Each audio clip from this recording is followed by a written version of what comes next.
Nelson Mandela 6 అడుగుల వ్యక్తి. ఆయనకి ఇచ్చిన గది 5 అడుగుల కన్నా తక్కువ. అంటే ఆయన కాళ్ళు చాపి తల తిన్నగా పెట్టి పడుకోకుండా పడుకోవాలి. ఆయన మలమూత్ర విసర్జన చేయడానికి టాయిలెట్ లేదు. ఆయనకి మూత్ర విసర్జన చేయవలసి వస్తే ఆ గదిలోనే, మల విసర్జన చేయవలసి వస్తే ఆ గదిలోనే. మరునాడు పొద్దున్నొచ్చి తీస్తాడు.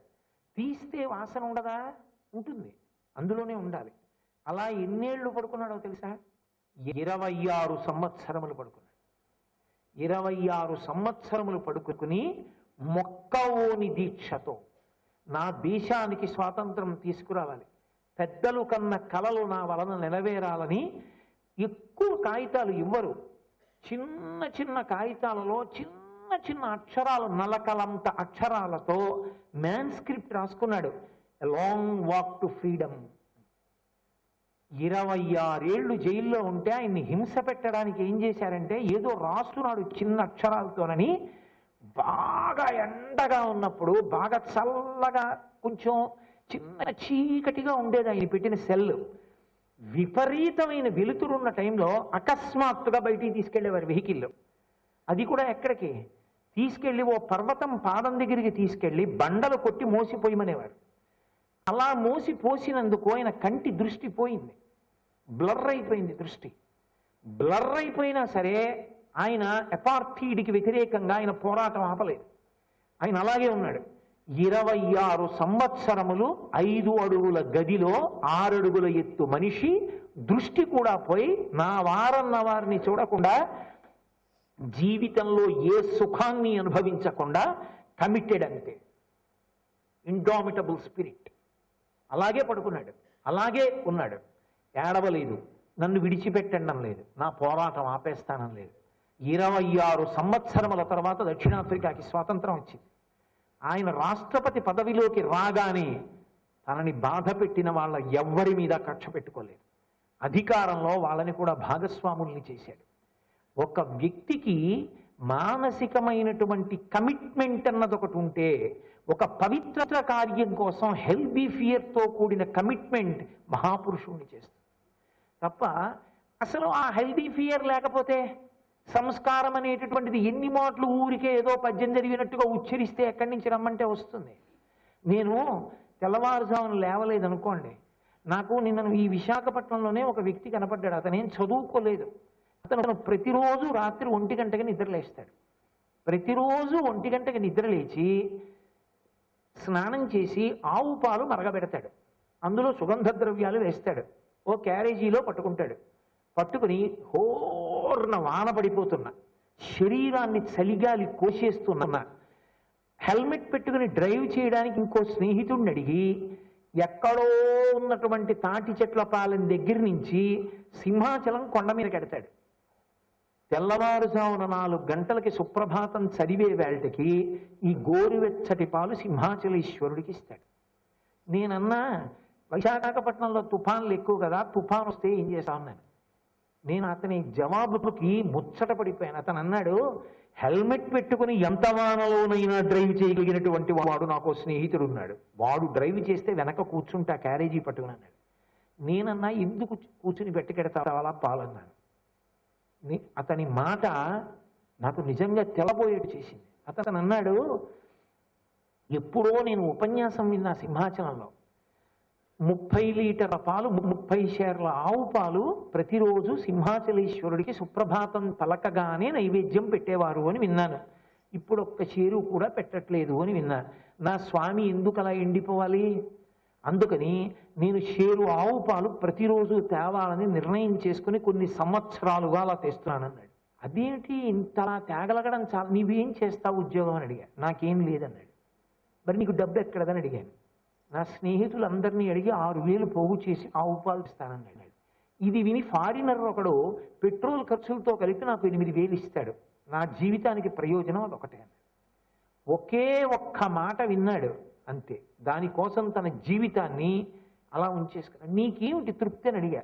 ప్రతిరోజు సింహాచలేశ్వరుడికి తెల్లవారేటప్పటికి ఆయన పాలు తాగే అలవాటు వదిలిపెట్టుకోవలసిన దరిద్రం లేకుండా, ఇన్ని 100 ఎకరాల భూమి ఉన్న స్వామికి పొద్దున్న ఆవు పాలు లేనివాడు అనిపించుకోకుండా, నా స్వామి తాగడానికి ఆవు పాలు పట్టుకెడుతున్నాను, నాకు చాలా. కమిట్మెంట్, హెల్దీ ఫియర్, అది సంస్కారం. ఆ వ్యక్తి నా దృష్టిలో మహాత్ముడు. నేను నిన్నటికి ముందు రోజు రాత్రి బాగా రాత్రి వేళ నిద్ర లేచాను. ఆ కారణం చేత నేను ఇవాళ తెల్లవారుజామున నిద్ర లేవడంలో కొంచెం వైక్లభ్యం పొందాను, లేవలేకపోయాను గబుక్కుని. నేను ఇలా కళ్ళు విప్పి మళ్ళీ కొంచెం సేపు పడుకుందామా అనుకున్నాను. నేను ఎదురుగుండా నాకెవరో ఇచ్చిన మూర్తి ఉంది, అందులో చంద్రశేఖరేంద్ర సరస్వతి మహాస్వామి నిలబడి కనబడ్డారు. ఆయన 13వ ఏట సన్యాసం, 100 సంవత్సరములు జీవించారు. 87 సంవత్సరముల ఆయన జీవితంలో ఆయన చలితో గడగడ వణికిపోయిన 104 డిగ్రీల జ్వరంతో కూడిన మలేరియా వ్యాధి ఉన్నప్పుడు కూడా తెల్లవారుజామున 3 గంటల తర్వాత 3 గంటల 1 నిమిషానికి ఆయన నిద్రలేచిన రోజు ఆయన జీవితంలో లేదు. దేశమంతా తిరిగింది కాలినడకని. ఎందుకు ఆయన ఎక్కకూడదు ఆ వాహనం? శాస్త్రం ఎక్కకూడదండి, నేను ఎక్కనన్నారు. Healthy fear. మనిషికి కమిట్మెంట్ ఉండాలి, మనిషికి నమ్మకం ఉండాలి. నేను ఇది చేస్తే ఎవడు చేస్తానన్న వాడిని ఆపగలిగిన వాడు ఎవడూ లేడు. ఈ చుట్టూ భగవన్మూర్తుల్ని పేర్చేసి నా చుట్టూ భగవద్గీత పుస్తకాలు పెట్టేసినా నేను తప్పుడు పని చెయ్యాలనుకుంటే నన్ను ఆపలేవు అవేవి. నన్ను చూసేవాడు ఒకడున్నాడు, అటువంటి మహాత్ములు ఉన్నారు. 87 సంవత్సరములు 3 గంటల 1 నిమిషానికి కూడా నిద్ర లేవని మహాత్ములు ఉన్నారు. నేను ఎందుకు అలా తెల్లవారేటప్పటికి నిద్రపోవాలి? ఒక్కరోజు 2 గంటలకు లేస్తే 2వ రోజు లేవలేనా? నేను లేవవలసిందే అని నేను అనుకుంటే నా శరీరం ఎంత బడలిపోయినా లేవకుండా నన్ను ఎవరు చేయలేదు. తీయగలిగింది ఒక్కటే, మీరు ఎవరిని సెట్టింగ్ ఎగ్జాంపుల్గా తీసుకుంటున్నారన్నదే ప్రధానం. ఎవరిని మీరు సెట్టింగ్ ఎగ్జాంపుల్గా తీసుకుంటున్నారో, ఎవరిని రోల్ మోడల్గా తీసుకుంటున్నారో వాళ్ళు మీలో హెల్దీ ఫియర్ని ఏర్పాటు చేస్తారు. వాళ్ళే మీకు నిరంతర సంస్కార బలం ఏర్పాటు చేస్తారు. నేను అందుకే మీ అందరికీ ఒక మనవి చేస్తున్నా. ఇవాళ మీరు చాలా అదృష్టవంతులు. కనీసం మీకు 4 మంచి మాటలు చెప్పించాలని తాపత్రయపడే కాలేజీలో ఉన్నారు. మీకు 10 మంచి మాటలు చెప్పించాలని ఆర్తిపడేటటువంటి అధ్యాపక మండలి ఉన్న చోట ఉన్నారు. ఒకటేసారి నాకు భయంగా ఉంది, ఈ తరువాతి తరంలో విద్యార్థులకి మంచి మాటలు చెప్పేవాళ్ళు కొరబడిపోతారంటారా అన్నారు. ఆయన ఆర్తికి నేను నిజంగా కదిలిపోయాను. అయ్యో, పిల్లలకి మంచి మాటలు చెప్పేవాళ్ళు దొరకరేమోనని ఆయన మదన పడిపోతున్నాడు. ఎవరి కోసం? ఆయన సొంత పిల్లలా? మీరేమైనా కాదు, కానీ మిమ్మల్ని ఆయన సొంత పిల్లల కన్నా ఎక్కువగానే ఆయన మనసులో భావన చేసుకుంటున్నారు. ఎక్కడి నుంచి దొరుకుతారు దొరకమంటే అటువంటి అధ్యాపకులు? ఎక్కడి నుంచి దొరుకుతారు అటువంటి ఆర్తి కలిగిన వాళ్ళు దొరకమంటే ఇవాళ? కాబట్టి మీకు ఈ వ్యాక్యూమ్ ఫిలప్ అవడానికి ఉన్న మార్గం ఒక్కటే. నేను మీతో మనవి చేసేది ఒక్కటే, మీరు జీవితంలో మీ ఒక్కరే అన్నీ సాధించగలరు అని అనుకోవద్దు. ఎప్పుడూ కూడా చెయ్యి పట్టుకుని సాధించాలి. పక్కన రోల్ మోడల్ ఉండాలి. ఆయన్ని ఆదర్శంగా మీరు ఎప్పుడూ ప్రభావితులవుతూ ఉండాలి. ఆయన సంతోషిస్తారు నేను ఈ పని చేస్తే చాలు, సమాజంతో మీకు సంబంధం లేదు. ఆయన మిమ్మల్ని చెడిపేవాడు కాడు, ఎందుకంటే ఆయన మహాత్ముడు.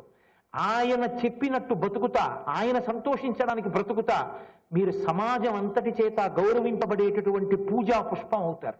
కారణం ఏమంటే మిమ్మల్ని ఇన్ఫ్లుయెన్స్ చేసే వ్యక్తి అటువంటి వాడు. అటువంటి వ్యక్తిని ఆదర్శంగా తీసుకోండి. చెయ్యి కలిపి నడవండి. మీకు నేను ఒక మాట చెప్తాను, నాకు సమకాలీన రాజకీయ నాయకుల్లో ఒకే ఒక్క మహాత్ముడి పేరు ఎక్కడైనా కనపడితే ప్రతి అక్షరం భూతద్దం పెట్టి చదువుతాను. అటువంటి వ్యక్తి, అలా మాట్లాడగలిగిన వాడు, దేశం కోసం అర్రులు చాచేవాడు, అంతటి దేశభక్తి తత్పరుడు, ప్రత్యేకించి విద్యార్థుల కోసం ప్రాణమే వదిలేయాలన్నంత కృతనిశ్చయం ఉన్నవాడు, మహానుభావుడు, మహాజ్ఞాని అబ్దుల్ కలాం గారు ఒక్కరే. ఆ అబ్దుల్ కలాం గారు మాట్లాడినప్పుడు మీరు చూడండి, ఎప్పుడైనా ఎక్కడైనా చూడండి, ఆయన ఒకానొక సభలో కళ్ళ నీళ్లతో చెప్పుకున్నాడు. ఆయన ఫిజికల్లీ అండ్ మెంటల్లీ రిటార్టెడ్ వాళ్ళకి గేమ్స్ జరుగుతున్నాయి హైదరాబాద్లో.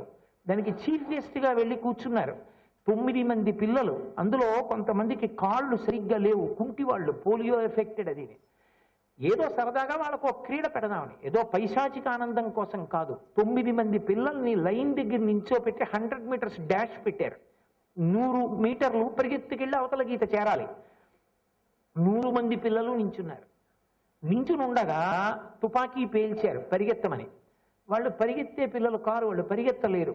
కాబట్టి వాళ్ళు కుంటుకుంటూ నడుస్తూ వెడుతున్నారు వాళ్ళకున్న ఓపికతో. ఒక పిల్ల 2-3 మాటలు పడిపోయింది. పడిపోయి నడవలేక ఏడుస్తోంది. ఒక పిల్ల చూసి వెనక్కి వచ్చేసి ముద్దు పెట్టుకుని అంది, this kiss relieves you of your every pain అంది. ఈ ముద్దుతో నీ బాధ తీరిపోయింది, నేనున్నాను నీకండి. మిగిలిన 7 పిల్లలు వెనక్కి వచ్చేసారు. వచ్చేసి పడిపోయిన పిల్ల చెయ్యి పట్టుకుని 9 మంది కలిసి బాల్కనీ వంక చూసి అన్నారు, we don't want any prize, we want team spirit, we walk together. If you want to give a prize, give the prize to all the 9. If you want to refuse the prize to all the 9. We don't want any individual enrichment, we want team spirit. అక్కడ balconies లో కూర్చున్నటువంటి అబ్దుల్ కలాం గారి కన్నుల వెంట నీళ్లు బొట బొట బొట బొట కారిపోయి coat మీద పడిపోయి ఆయన ఒక సభలో చెప్పుకున్నారు విద్యార్థులతో, ఐ వాంట్ సచ్ స్టూడెంట్స్. ఆ టీమ్ స్పిరిట్ ఇండియాకి కావాలి. చెయ్యి పట్టుకోండి, కలిసి నడవండి, ఒకరికొకరు ఆదర్శం కండి. మీరు మంచి విషయాలు చదవండి, మీ పక్కవాడికి మంచి విషయాలు చెప్పండి. చెడు గుణం లేనివాడు ఉండడు. మంచి మాటల చేత మార్చండి. మనిషి మంచి మాటల చేత మార్పు చెందుతాడు. కాబట్టి మంచి మాటలతో సంస్కరించండి, గుప్తంగా సంస్కరించండి. చక్కగా అందరూ చెయ్యి పట్టుకుని నడవండి. కలాం గారు ఒక్కొక్క మాట మాట్లాడుతుంటే కన్నుల నీరు వస్తాయి. ఆయన ఒక పెద్ద చిన్న స్కూల్, కాన్వెంట్ స్కూల్కి వెళ్ళారు. అందరూ చిన్న పిల్లలు. ఆ చిన్న పిల్లల దగ్గరికి వెళ్ళి ఆయన పిల్లలందరూ వంక చూసి ఓ మాట అన్నారు, వీళ్ళకి ఏం తెలుస్తుంది పిల్లలు అని ఆయన అన్నారు, do you know about national integration, can you contribute anything on that అన్నారు. ఓ చిన్న పిల్లడు చెయ్యి ఎత్తితే ఆయన అన్నారు, కమాన్ హియర్ అని తీసుకొచ్చి మైక్ ఇచ్చారు, చెప్పు what you mean by national integration అన్నాడు. అతను అన్నాడు, ఒక అరణ్యంలో చాలా పక్షులు ఉన్నాయి, చాలా జంతువులు ఉన్నాయి, దావాగ్ని చుట్టుకుంది, పెద్ద అగ్నిహోత్రం, అడవి కాలిపోతుంది, అన్నీ పారిపోతున్నాయి. ఒక చిన్న పిట్ట, ఒక గోరింక లాంటిది గబగబా వెళ్ళి అక్కడ ఉన్న చెరువులో నీళ్లు తన చిన్ని ఆ సంపుటములలో పట్టుకుని తీసుకొచ్చి చొక్కా పోసి మళ్ళీ ఎగురుతోంది. అగ్ని నవ్వింది, ఓసి పిచ్చిదానా, పులులు పారిపోతున్నాయి, సింహాలు పారిపోతున్నాయి, నువ్వెందుకే ఇంతంత నీటి చుక్కలు తెచ్చి నా మీద పోస్తావు, ఆరతానా అంది. ఆ చిన్న గోరింకంది, నేను నీటి చుక్క పోసి నిలబడినట్టే నన్ను చూసి పారిపోతున్నవన్నీ నోటి నిండా నీళ్లు తెచ్చి నీ మీద పోస్తే నువ్వు ఉండవని గుర్తు తెచ్చుకో అంది. అలా పులిని సింహమని కాకుండా అన్నీ కలిపి నోటి నిండా నీళ్లు తెచ్చి అగ్ని మీద పొయ్యడమే నేషనల్ ఇంటిగ్రేషన్. ఏ భేదాలు లేకుండా, ఏ వ్యత్యాసాలు లేకుండా దేశభక్తి, దేశ పునర్నిర్మాణం, దేశ అభ్యున్నతిలో అందరం కలిసి చెయ్యి పట్టుకుని నిలబడగలగడమే నేషనల్ ఇంటిగ్రేషన్. అదే నాకు అర్థమైంది అన్నాడు. కలాం గారు ఆ పిల్లాన్ని పైకెత్తి కౌగులించుకున్నారు. I want such students. ఆయన చెప్పుకున్నారు ఒక యూనివర్సిటీలో ఇండామిటబుల్ స్పిరిట్. అటువంటి దృఢ దీక్ష ఏర్పాటు చేసుకోండి. నేను తరచూ నా ప్రసంగాల్లో కూడా, ప్రవచనాల్లో కూడా కోట్ చేస్తూ ఉంటాను. ఒకప్పుడు రాష్ట్రపతి భవన్కి వెళ్ళారు పిల్లలందరూ. వాళ్ళందరూ physically handicapped, mentally retarded. Prize విన్నర్స్ని, ఇతర పిల్లల్ని రాష్ట్రపతి భవన్కి తీసుకెళ్తే మొఘల్ షరాయ్ గార్డెన్స్లో కూర్చోబెట్టారు. పిల్లలతో ఏం మాట్లాడతాను, పాపం వాళ్ళందరూ వికలాంగులు. వాళ్ళని ఉత్సాహపరచడానికి కలాం గారు మంచి కవి, ఆయన చిన్న పొయం రాసుకుని ఆ స్టాండ్సా పట్టుకుని వచ్చారు. వచ్చి మనందరికీ తల్లి తండ్రి ఒకడే, బలవంతుడైన వాడి గురించి తల్లి తండ్రి ఆలోచించారు, బలహీనుడి గురించి ఆలోచిస్తారు. అయ్యో వీడు ఎలా అని ఆలోచిస్తారు. అందుకే పరమేశ్వరుడు మీ గురించి ఆలోచిస్తాడు, బెంగ పెట్టుకోకండి. దయచేసి మీ అందరికీ నా ఎర్నెస్ట్ అపీల్ ఒక్కటే, సనాతనమైనటువంటి భూమి, ప్రపంచానికంతటికీ బోధ చేసిన భూమి, నాయకత్వం వహించిన భూమి, ఆదర్శవంతంగా నిలబడిన భూమి, ఈ దేశ గౌరవం మీ చేతుల్లో ఉంది. ఇవాళ ఉన్నటువంటి చాలా మంది మాటలు మీరు పేపర్లలో చదివే కన్నా అనవసరమైన విషయం అంటే మీరు చదవకండి. ఇది మమ్మల్ని ఉద్రేకపరిచి డబ్బు చేసుకునేది అని అనుకుంటే దాన్ని మీ మనసులోకి ప్రవేశించనివ్వకండి. Just read it and leave it, don't get influenced by it. మీరు రోల్ మోడల్గా తీసుకోవలసినటువంటి మహానుభావుణ్ణి మీరు నిర్ణయించుకోండి. రామకృష్ణ పరమహంస, వివేకానందుడు, మీ వంటి ఇంజనీరింగ్ స్టూడెంట్స్కి మహానుభావుడు మోక్షగుండం విశ్వేశ్వరయ్య, ఎమినెంట్ ఇంజనీర్. అసలు మోక్షగుండం విశ్వేశ్వరయ్య గారి గురించి, ఆయన జీవితం గురించి చదువుతుంటే ఆశ్చర్యపోతాం. ఓ సెంట్రల్ క్యాబినెట్ మినిస్టర్ అడిగాడు ఆయన అపాయింట్మెంట్, టైంకి రాలేదు, ఆయన మాట్లాడారు. రెండో మాట ఆయన ఇంటర్వ్యూ అడిగాడు, I don't grant you any appointment అన్నారు. Why is it that you are not granting me an appointment? I am a cabinet minister in government of India. Maybe. My time has got its own sanctity. When I give you an appointment, you should turn up by that time. And you don't have that habit. You will come at a later stage. By the time I will be talking with somebody else, an indisciplined man like you can't come and talk with me. I will not allow you any appointment. Turn అయిపోయారు. Be bold, be brave. Rabindranath Tagore అంటాడు. నేను నన్ను అక్కడ office రూమ్లో కూర్చోబెట్టారు. ఠాగూర్ని చూసి నేను పరవశించిపోయాను. గీతాంజలిలో అంటాడు, where the mind is without fear and the head is held high, where the world has not been broken up into fragments by narrow domestic walls, to thee my country. 2020 vision అని ఏడుస్తాడు కలాం గారు. కాబట్టి healthy fear develop చేసుకోండి. దానికి ఒక role మోడల్ని పెట్టుకోండి. ఒక మోక్షగుండం విశ్వేశ్వరయ్య గారిని తీసుకోండి. గాంధీ గారంతటి వారి దగ్గరికి విశ్వేశ్వరయ్య గారు వెడితే, నేను గ్రామసీమలు తిరిగాను, నాకు ఎన్నో తెలుసు, అనుభవజ్ఞుణ్ణన్నారు. విశ్వేశ్వరయ్య గారు అన్నారు, నేను మీకన్నా పెద్దవాడిని వయస్సులో, ఒక ఇంజనీరింగ్ ఎక్స్పర్ట్గా నేను కూడా ఎన్నో పల్లెటూళ్ళు తిరిగాను, మీకన్నా ఎక్కువ నాకు సబ్జెక్ట్ వల్ల కూడా తెలిసినారు. గాంధీ గారి యొక్క గ్రామసీమల యొక్క అభ్యున్నతి కార్యక్రమానికి సంబంధించిన ఇరిగేషన్ ప్రాజెక్ట్స్ విషయంలో మోక్షగుండం విశ్వేశ్వరయ్య గారు ఈ నో అన్సర్టెన్ టర్మ్స్ విభేదించారు. నేను అంగీకరించను మీరు చెప్పింది, అది కుదరదు, దేశాభివృద్ధికి అది పనికిరికి రాదని చెప్పి. అది శాస్త్రవాక్ అయినప్పుడు, పెద్దలు చెప్పిన మాట అయినప్పుడు, ఋషిప్రోక్తమైనప్పుడు, అది పాడు చెయ్యదనుకున్నప్పుడు, నీకు ఆ నిర్ణయం ఉన్నప్పుడు, ఉన్నదాన్ని ఉన్నట్టు చెప్పగలిగిన ధైర్యం నీకుండాలి. ఆ ధైర్యం నీకు లేకపోతే అర్థం లేదు. ఒక్కటే ఒక్క పరీక్ష మీరు ఎప్పుడు జ్ఞాపకం పెట్టుకోండి. ఈ మాటతో నా ఉపన్యాసాన్ని పూర్తి చేస్తాను. మీకు ఎప్పుడు ఒక ఆలోచన మీ మనసులో వచ్చినా వెంటనే ఒక పొయ్యిలో కొయ్యి పెట్టి పొడిస్తే నిప్పు రవ్వలు రేగినట్టు అనేక ఆలోచనలు లేస్తాయి. ఒక ఆలోచన రాగానే మనలోంచే ఒక భావన పైకి లేస్తుంది. ముందు మాట్లాడేది పిరికితనం, దీని వలన నాకు ప్రమాదం రాదు కదా అంటుంది. రెండవది మనలో ఉండేటటువంటి లోభం, దీని వలన నాకేమైనా కలిసి వస్తుందా అంటుంది. వెంటనే పక్క నుంచి మనలో ఉండేటటువంటి విషయాసక్తి లేస్తుంది, దీని వలన నాకేమైనా సుఖం కలుగుతుందా అని అడుగుతుంది. లోపల ఉండే కీర్తి కండూతి లేస్తుంది, ఈ పని చేస్తే నాకేమైనా పేరు ప్రతిష్ట వస్తాయా అంటుంది. మీ అంతరాత్మ ఒక్కటే ఎప్పుడు ఒకటి అడుగుతుంది, ఈజ్ ఇట్ రైట్, ఇది చెయ్యొచ్చా అని అడుగుతుంది. మీ అంతరాత్మ ప్రబోధాన్ని అనుసరించండి. ఈజ్ ఇట్ రైట్ అని అడిగే అంతరాత్మని అలౌ చేయడం నేర్చుకోండి. దాని పీక నొక్కద్దు. You talk more, I will listen to, I'm here only to listen your words. నువ్వు మాట్లాడని చెప్పండి. Whether it is good or bad, correct or not అన్నదానికి మీ రోల్ మోడల్ని ఎగ్జాంపుల్గా తీసుకోండి. తీసుకుని మీ జీవితంలో చేయవలసిన పని ఒక్కటే, ఆయన తృప్తి కొరకు బతకండి. నేను మీకు గొప్ప కోసం చెప్పుకోవట్లేదు, నేను మీతో పరమ వినయంతో ఒక మాట చెప్తున్నాను. నేను ఇవాళ ప్రసంగాలు చేస్తున్నాను అంటే ఒకే ఒక్క కారణానికి చేస్తాను. ఏమిటి ఆ కారణం అంటే, నీకు పరమేశ్వరుడు ఏ విభూతిని ఇచ్చాడో ఆ విభూతిని సమాజపరం చేయి. 10 మంది మంచి కోసం శ్రమించు.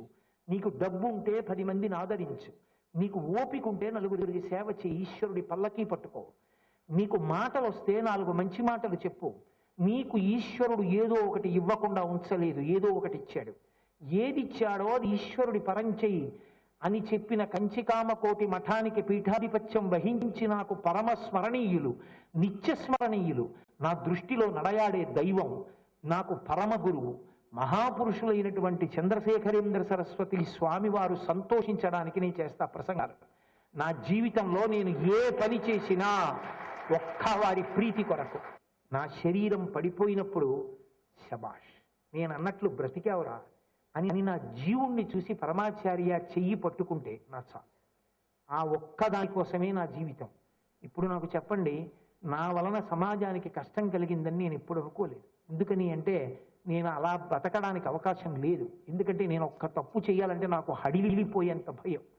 ఎవరో పట్టుకుంటారు, ఏదో చేస్తారని కాదు. రేపు పరమాచార్యకి ఏం చెప్పను, నా దృష్టిలో ఆయన శరీరం వదిలిపెట్టలేదు. ఆయన ఎప్పుడూ ఉంటారు నా దృష్టిలో. ఇప్పుడు కూడా ఆయన పక్కనే కూర్చుని వింటున్నారు. నేను ఇప్పటికీ ప్రవచనం చేస్తే ముందు అటు తిరిగి నమస్కారం చేస్తాను. నాకన్నా పెద్ద ఆసనంలో ఆయన కూర్చున్నారు, ఆయన చూస్తున్నారు, వింటున్నారు. నా ఇష్టం వచ్చింది నేను మాట్లాడకూడదు. ఆయన చూసి విని నేను వేదిక దిగి ఇంటికి వెళ్ళిన తర్వాత ఏం చెప్పావు, అలా చెప్పచ్చా, ఉందా శాస్త్రంలో అని ఆయన అడిగితే నేనేం చెప్పను. నేను నా నోటి వెంట అబద్ధం కాని అశాస్త్రీయమైన మాట కాని రాకుండుగాక అని ఆయనకి నమస్కారం చేసి చెప్పుకుంటాను. ఇది మీతో ఎందుకు చెప్తున్నాను అంటే నేను గర్వంతో మీకు చెప్పట్లేదు. నేను నా జీవితంలో రోల్ మోడల్గా తీసుకున్నది, నన్ను ప్రభావితం చేసే వ్యక్తి చంద్రశేఖరేంద్ర సరస్వతి మహాస్వామి. వారంటే నాకు అంత గౌరవం, అంత భక్తి. నేను బతికినా నేను చచ్చిపోయినా ఆయన కోసమే. ఆయన తరువాతే ఎవరైనా, ఆయన కన్నా నాకెవరు లేరు, నాకంత ప్రాణం. ఒక రోల్ మోడల్ని తీసుకోండి, అది సమాజానికి భద్రత కల్పించేవారు, మీకు మంచి మాటలు చెప్పేవారే తప్ప ఎప్పుడూ మిమ్మల్ని పాడయ్యేటట్టుగా మాట్లాడే వ్యక్తి కానివారై ఉండాలి. అంత మంచి జీవితం ఉన్న వ్యక్తులు లేకపోలేదు. ఎంతమంది మహాపురుషులకు ఆలవాలం ఈ గడ్డ.